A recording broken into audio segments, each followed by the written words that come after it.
इस पॉइंट पे भरोसा मत रखना कि मैंने क्वेश्चंस बहुत सारे प्रैक्टिस किए हैं तो पास्ट ईयर के क्वेश्चंस रिपीट हो जाएंगे and all of this. Hi everyone, welcome back to my channel. My name is CA Isha Verma and exams are upcoming, so a big all the best to all of you. I pray and wish आप सबके exams बहुत अच्छे जाएं and जो भी आप लोगों को वो सब सही हो जाए एंड आप जल्दी जल्दी पास हो जाओ, चाहे फाउंडेशन चाहे इंटरमीडिएट या फाइनल, आप जिसके भी स्टूडेंट हो। आई विश कि इसी अटेम्प्ट आप सब क्लियर कर जाओ एग्जाम्स। तो अब आते हैं मेन टॉपिक पे, what if you see an unseen question in exam. कई बार ऐसा होता है कि आप एग्जाम में जाते हैं और किसी पेपर में आपको लगता है कि एक या दो क्वेश्चन बहुत ही अनसीन है। अनसीन मतलब कभी नहीं देखा, कभी नहीं ट्राई किया, कुछ नया क्वेश्चन फ्रेम आउट होकर आया है, ठीक है। तो best way to answer it to have yourself calm down, ठीक है। सबसे पहले काम डाउन करो क्योंकि ये क्वेश्चन आपके सिलेबस में से ही होगा, सिलेबस के बाहर से नहीं होगा। तो सबसे पहले आपको क्या करना है, शांत होना है and try to read the question and try to understand कि इसमें कौन सा कंसेप्ट है, किस चैप्टर का कंसेप्ट है, और फिर उस चैप्टर से आपको जितनी चीजें आती हैं उसको एक बार रिकॉल करो and try to attempt whatever you can remember.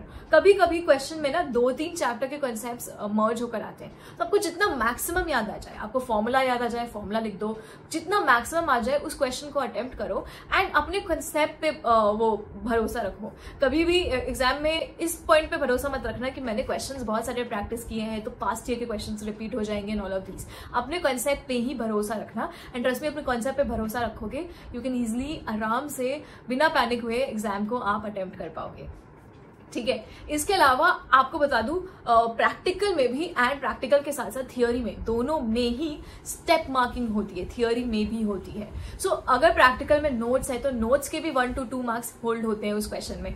Similarly theory में आपको हर एक पैराग्राफ में कुछ कुछ पॉइंट्स के मार्क्स होते हैं, स्टेप मार्किंग होती है। तो आपको मान लो अगर पूरा आंसर नहीं भी याद आ रहा है, आपको जितना मैक्सिमम याद आ रहा है उसको अटेम्प्ट करो, ठीक है। पर इन सब के लिए सबसे पहले शांत होना जरूरी है मन का। तो आप एग्जाम हॉल में जाने से पहले भी खुद को एक बार जरूर बोलना कि क्या आपको पता है क्या बोलना है, जो होता है अच्छा होता है एंड मैं अपना बेस्ट दूंगा या बेस्ट दूंगी, ठीक है। ये बोलकर एग्जाम हॉल में भी जाना, एग्जाम के टाइम पे भी यही बोलना, और trust me when you have that positive attitude in your self, वो रिफ्लेक्ट होता है in your answers. So this has worked for me and इसके अलावा कुछ और पॉइंटर्स ये होगा कि always have the short notes available for your self, ताकि वो सारे कॉन्सेप्ट्स हैं, मतलब एक चैप्टर को आपने 2 पेजेस में कवर कर लिया, एक चैप्टर को आपने 2 पेज में या 1 पेज में कवर कर लिया, तो आप जब सुबह सुबह उस 1 पेज को रिवाइज करोगे तो उससे आपके उस चैप्टर से रिलेटेड सारे कंसेप्ट्स रिवाइज हो जाएंगे।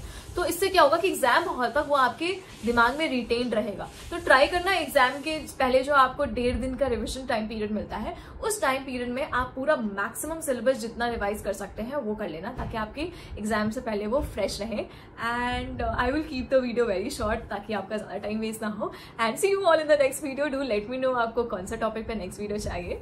Bye bye.